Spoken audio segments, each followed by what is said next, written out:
Qala al-mu'allifu rahimahullahu ta'ala wa nafa'ana bihi wa bi'ulumihi wa bikum fid dharain amin. Bismillahirrahmanirrahim. Hadis yang ke-6, alaikum netepono sira minal a'mali saking pira-pira ngamal.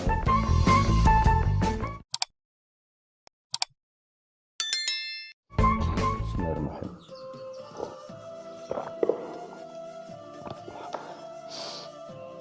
Assalamualaikum warahmatullahi wabarakatuh.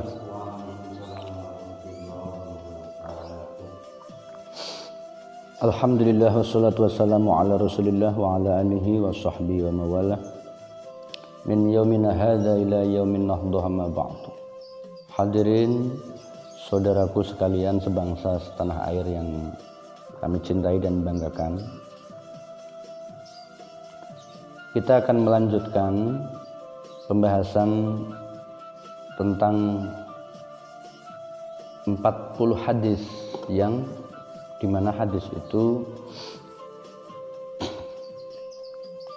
Mbah Hashim jelaskan itu dalam hadis dalam kitab Irsyadus Sari ini sebagai tata'allaqu bimabadi'i jam'iyah Nahdlatul Ulama. Kemarin kita sampaikan 5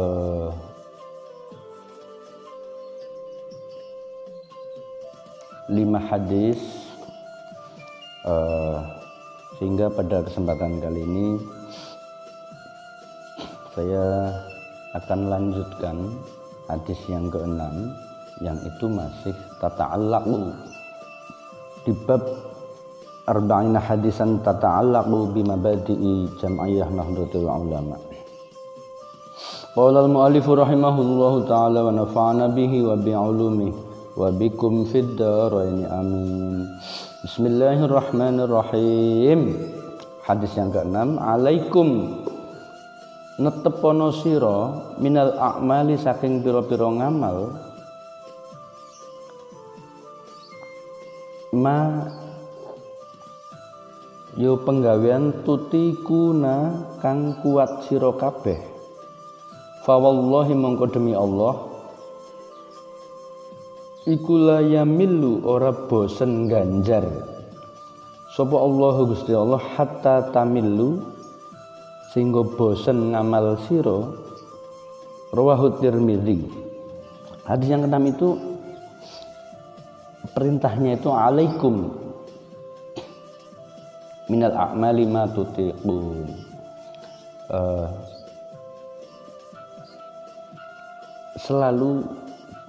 Selalu laksanakanlah amal-amal ma tutiqun selagi kita mampu.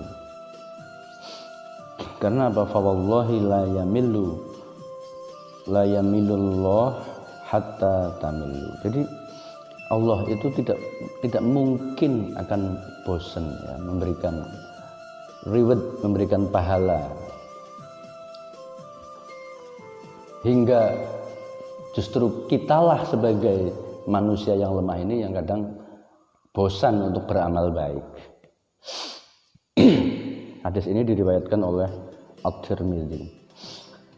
Kemudian hadis yang ke-7, kullu ma'rufin utawi saben perkara kang bagus iku shadaqatun shadaqah. Jadi semua hal yang baik yang kita jalani, yang kita lakukan, maka itu dianggap sebagai shadaqah. Jadi shadaqah itu bukan cuma harta, bukan cuma uang. Jadi setiap orang yang beramal baik dan amal baik itu berorientasi kemanfaatannya bisa dirasakan oleh orang lain, baik dengan energi, tenaga, dengan pemikiran, bahkan dengan hanya mendoakan saja, mendoakan kebaikan bagi orang lain,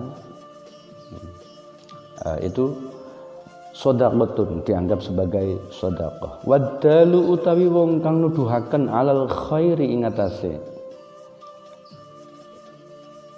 barang kang bagus alal khair ing atase kebaikan iku kafa nanggung alaihi ing atase khair. Wallahu ta Gusti Allah iku yuhibbu demen sapa Allah ikha satal malhufi ing nulungi wong kang kesusahan. Rawahud ad-Daruqutni wa Ibnu Abi Dunya. Jadi setiap orang yang menunjukkan kebaikan maka dia akan memanen kebaikan tersebut. Wallahu yuhibbu ikhosatal malhub. Sesungguhnya Allah itu mencintai atau Allah itu akan selalu menolong orang yang al-malhuf, orang yang kesusahan. Nah, jadi hari ini itu kan kita nyari setiap saat, baik di dunia nyata maupun di dunia maya itu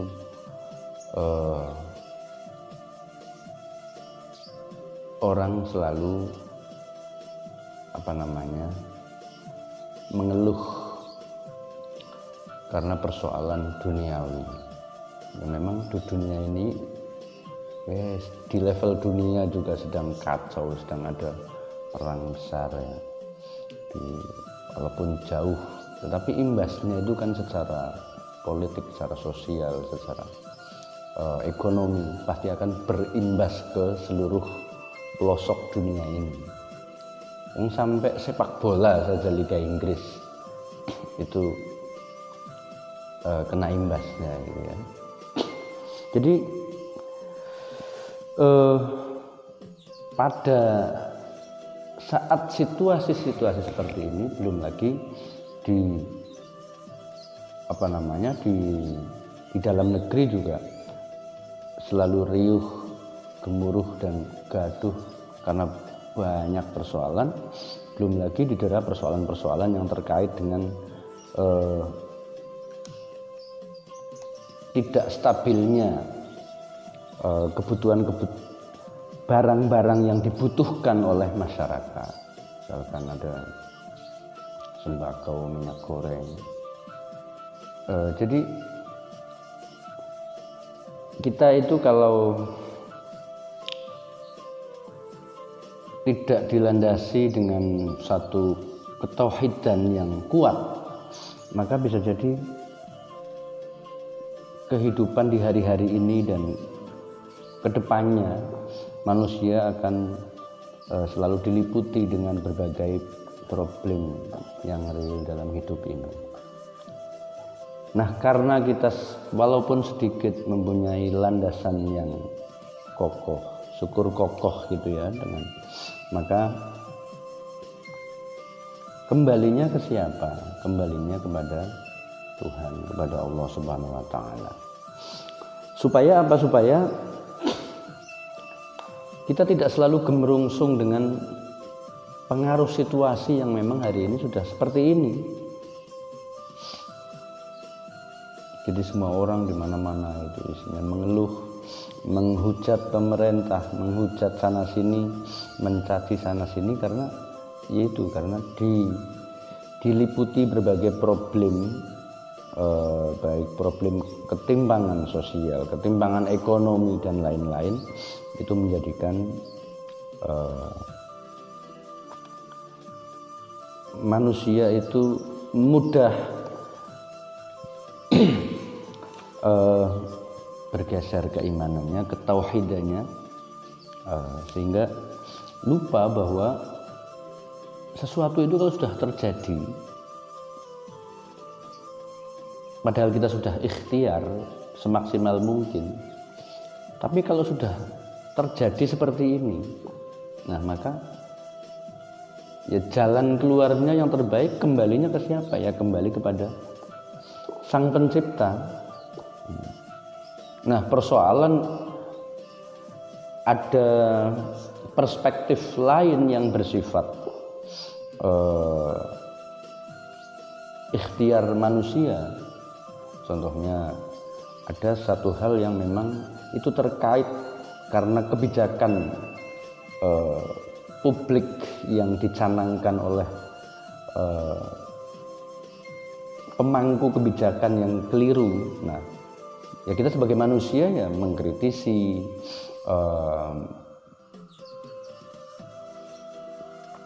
mengusulkan dengan tetap dalam koridor yang yang baik, yang bisa disepakati. Nah, di atas ikhtiar itu ya kita tetap akhirnya berpulang lagi kepada Allah Subhanahu wa taala. Supaya apa? Supaya ya kita menjadi dingin kembali, menjadi sadar kembali bahwa manusia itu hanya diberi kemampuan berikhtiar semaksimal mungkin. Konklusinya mau hasilnya seperti apa, apapun yang terjadi nanti kembali lagi kepada takdir Allah Subhanahu wa taala. Hadis yang ke-8, man ra'a minkum mungkaron falyukhayyir biyadihi, man sapa wong ora alaman weruh sapa man minkum saking sira kabeh mungkaron ing perkara kang mungkar, falyukhayyirhu mongko ngowahono sapa man ing mungkar biyadih, nek mampu biyadih kelawan kekuatannya, kelawan kewenangannya, kelawan tangannya. Bahasa hadisnya, redaksinya itu biyadih, kelawan tangan. Lah fa'il lam yastati, kalau dengan tindakannya, dengan tangannya, dengan kewenangannya itu tidak ada, nyong si sapa, nyong cuma rakyat biasa, enggak punya kewenangan apapun, maka fa'ilam yastati mongko lamun ora mampu sapa man ya fa bilisanihi mongko kelawan lisane man, ya minimal bisa omong-omong. Iya lho Kang, kayak gini ora bener. Iya lho Pak, seperti itu akan merugikan orang lain. Kayak gini loh Pak Bupati, Pak Gubernur sampai Presiden, Pak Dewan, bahwa masyarakat hari ini mengalami bla bla bla bla. Mestinya yang dilakukan adalah ini. Nah, itu kalau kita mampu menyampaikan aspirasi seperti itu. Supaya apa? Supaya berkali-kali saya sampaikan, supaya tasarruful imam ala ra'iyah itu manutun bil maslahah. Kalau ini persoalan kebijakan publik. Nah, kalau mungkarnya itu pada persoalan-persoalan yang merusak sendi-sendi kemasyarakatan, yang itu terkait langsung dengan tindakan satu kelompok atau satu anggota masyarakat yang memang mengganggu atau merugikan, maka ya yang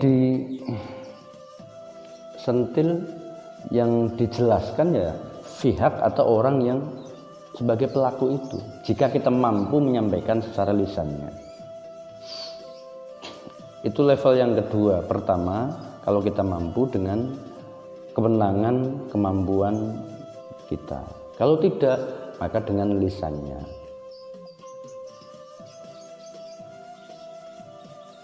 Nah, yang terakhir ini yang paling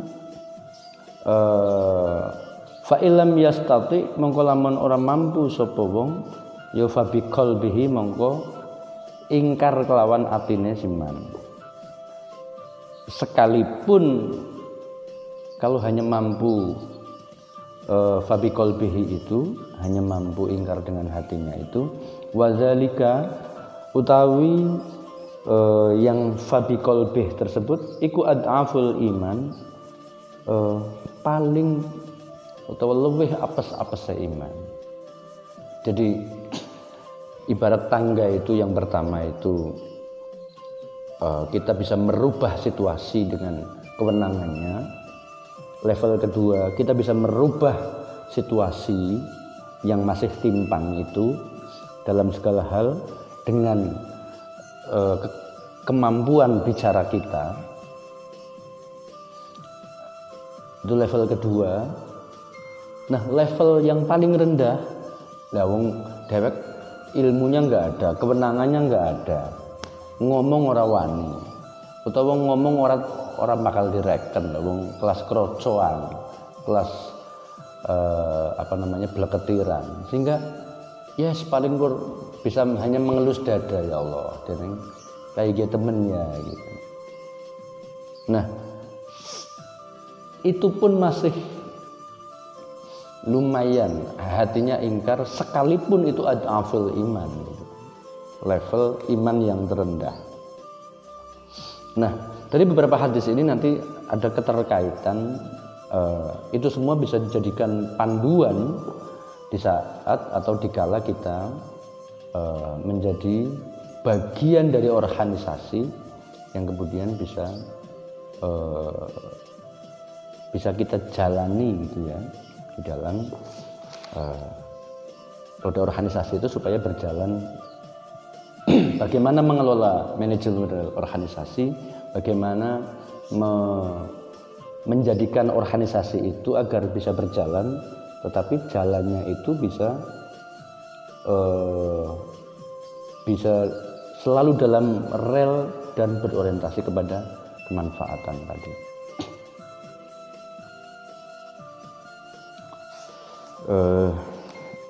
Itu saja, baru sampai hadis yang ke-8. Sebab organisasi itu kan pasti berorientasi pada kebaikan, pada kemaslahatan. Nah, mau tidak mau kita harus banyak referensi, banyak panduan agar di dalam pengelolaan itu bisa berjalan sesuai dengan rencana, sesuai dengan visi misinya. Nah, sehingga sahabat Ali dulu pernah mengatakan al-haqqu bila nizam yakhlibuhul batil bin nizam. Jadi sesuatu yang hak jika tidak dimanage secara baik, maka akan yakhlibuhul, akan terkalahkan, yakhlibuhul batil bin nizam. Jadi hal yang baik tadi karena tidak dimanage, tidak diatur secara baik, maka bisa terkalahkan oleh hal yang negatif, rencana yang tidak baik tapi dimanage secara baik. Nah, itu kan ironis. Kalau yang menang justru sesuatu yang negatif, sesuatu yang orientasinya itu tidak baik, tapi hanya karena dimanage secara baik, secara rapi, sehingga ini bisa menang. Hal yang baik, visi yang baik justru kalah, justru tenggelam. Hari ini banyak terjadi, kalau mau contoh banyak sekali gitu.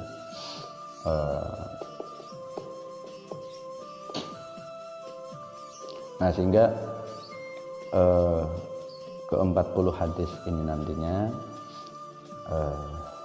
setelah kita pelajari, oh iya betul, memang kenapa Mbah Hasyim menekankan 40 hadis ini sebagai tata'allaqu bimada'i nahdlatul ulama, karena memang ini bisa menjadi panduan kita semua di dalam bermasyarakat, baik bermasyarakat di dalam intern organisasi, intern beragama, yang itu kemudian efek positifnya jika itu bisa berjalan, maka akan dalam konteks kita sebagai berbangsa, sebagai masyarakat dunia itu akan bisa kita rasakan. Semoga kita bisa selalu menjaga konsistensi kita di dalam seperti Kanjeng Rasul ngendika tadi, badiru bil a'malis sholih. Kita selalu ada upaya untuk bersegera bil a'malis sholih, untuk beramal-amal yang soleh, yang berorientasi kepada kemanfaatan untuk sebanyak mungkin orang lain, sebagaimana visi besar kita yaitu khairun nas anfa'uhum linnas. Demikian, semoga bermanfaat. Nanti kita akan lanjutkan kembali ke hadis berikutnya. Wallahul muwaffiq ila aqwamit thoriq. Assalamualaikum warahmatullahi wabarakatuh. Waalaikumsalam warahmatullahi wabarakatuh. Alhamdulillahirabbil alamin.